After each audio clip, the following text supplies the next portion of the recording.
September 2nd, 1984, Father's Day. 7 dead bodies lie scattered across a pub car park in Sydney. A 14-year-old girl caught in the crossfire. 28 wounded. This wasn't a random act of violence. This was the Milperra Massacre, the day Australia's outlaw motorcycle culture changed forever. And it all started because 11 men made one deadly decision: to abandon their brotherhood and form the first Australian chapter of the Bandidos. What happened next would reshape the entire criminal underworld of a nation. Main body. The story begins in 1983 with a man named Anthony Mark Spencer. Born in Tamworth, New South Wales, Spencer's childhood was marked by tragedy. As a young boy, he witnessed his mother's suicide. Sent to various institutions, Spencer grew up desperate for belonging. At 17, Spencer joined the Royal Australian Navy. After his discharge at 19, he discovered the Comancheros Motorcycle Club. Led by William Jock Ross, a Scottish immigrant with military training, the Comancheros became Spencer's surrogate family. Spencer earned his biker name, Snodgrass, or Snoddy for short. But Ross ran the Comancheros like a military operation. He held the grandiose title of Supreme Commander and forced weekly paramilitary drills on his members. Many Comancheros despised this authoritarian style. In 1982, Spencer became president of a new Comanchero chapter in Birch Grove, Sydney. That same year, he took his first trip outside Australia, visiting the United States to buy Harley-Davidson parts. In Albuquerque, New Mexico, Spencer met Ronnie Hodge, president of the Bandidos Motorcycle Club, based in Houston, Texas. This meeting changed everything. Hodge offered Spencer a deal. He would supply motorcycle parts to Australia. In return, Spencer would export P2P, a chemical necessary for manufacturing amphetamines that was legal in Australia but illegal in America. The two former military men formed a strong rapport, and Spencer began expressing doubts about Ross's leadership. The real catalyst for chaos came in late 1983. According to Colin Caesar Campbell, the sergeant-at-arms, one of his brothers discovered Jock Ross in a compromising position with another member's wife. This was a serious breach of club rules. Campbell ordered Ross to face disciplinary charges. Ross refused to appear at the first 2 meetings. When he finally showed up at the 3rd meeting, he simply announced that the Comancheros would split into 2 chapters, then walked out. Those who supported charging Ross, including the Campbell brothers, Spencer, and others, remained at the Birch Grove clubhouse. Ross and his supporters established a new clubhouse in Harris Park. In November 1983, Spencer contacted Hodge and received approval to form the first Australian chapter of the Bandidos. 11 former Comancheros incinerated their Comanchero colors and became Bandidos. Ross demanded the return of the former patches, but many had already been mailed to Texas. This fueled enormous resentment. Throughout 1983 and 1984,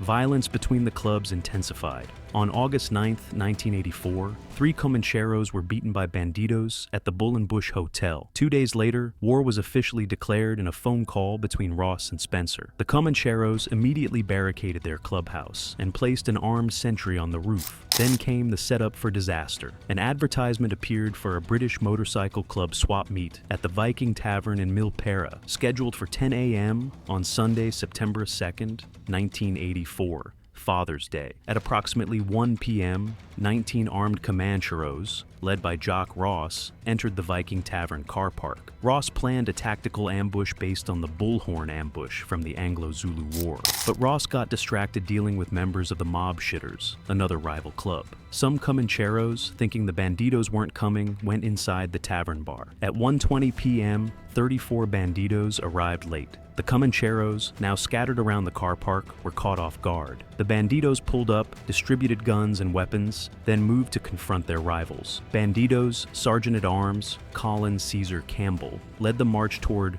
Comancheros. Sergeant-at-Arms Philip Leroy Jeschke. Spencer remained in his car. As Campbell approached, Ivan Spara Romchek forced a shotgun against Campbell's chest. The confrontation was initially verbal, with challenges to drop the guns and settle it like men. Then, a shotgun accidentally discharged into the air. All hell broke loose. The firefight lasted at least 10 minutes. Police helicopters circled overhead, while the public fled into the tavern. Incredibly, pub staff continued selling beer while the war raged outside. More than 200 police arrived 15 minutes after the fighting ended. When the smoke cleared, the carnage was devastating.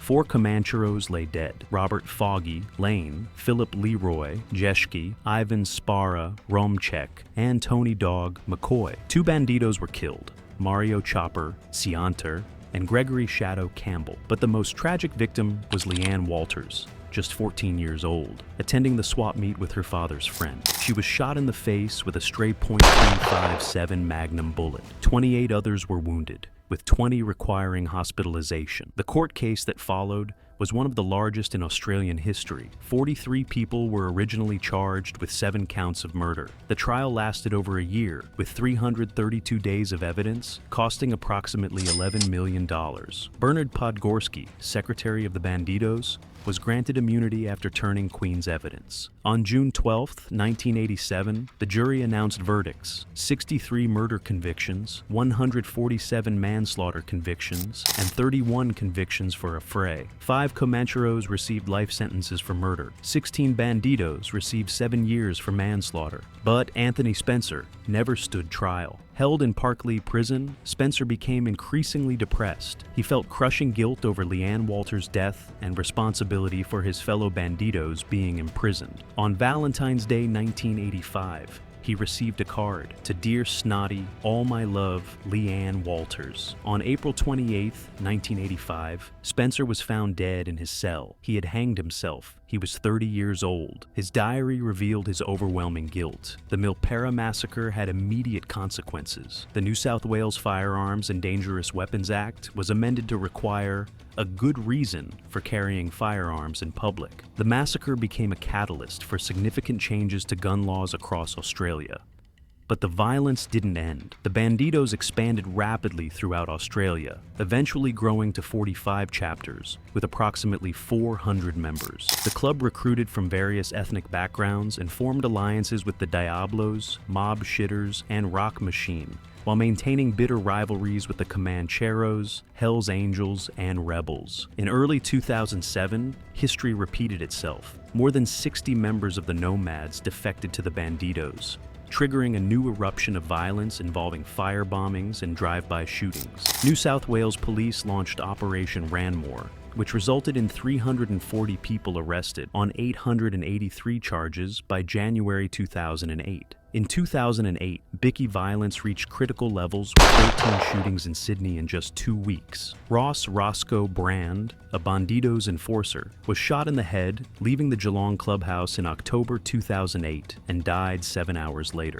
Perhaps no one embodied the ongoing violence more than Toby Mitchell, Bandidos National Sergeant-at-Arms. On November 28, 2011, Mitchell was shot 6 times outside a gym near the Brunswick clubhouse. He spent weeks in intensive care, underwent 30 operations, and lost a kidney, gallbladder, and most of his liver. The shooting remains unsolved. Mitchell survived a second shooting in March 2013. He left the Bandidos in November 2013 and eventually joined the Mongols in 2019. Today, the Bandidos remain one of Australia's Big 6 outlaw motorcycle gangs. The club has been declared a criminal organization in Queensland, South Australia, and Tasmania. Members have been convicted of drug trafficking, extortion, and murder. In 2014, 9 senior Bandidos were arrested for extortion, targeting innocent victims at gyms. 1 victim required facial reconstruction surgery. Conclusion: from Anthony Spencer's desperate search for family to the blood-soaked car park at Milperra to the ongoing violence today, the Bandidos' arrival in Australia fundamentally transformed the nation's criminal landscape. What began as 11 men burning their Comanchero colors evolved into a criminal enterprise spanning 45 chapters. The Milperra Massacre wasn't just Australia's deadliest Bicky clash. It was the moment that proved outlaw motorcycle culture would be written in blood.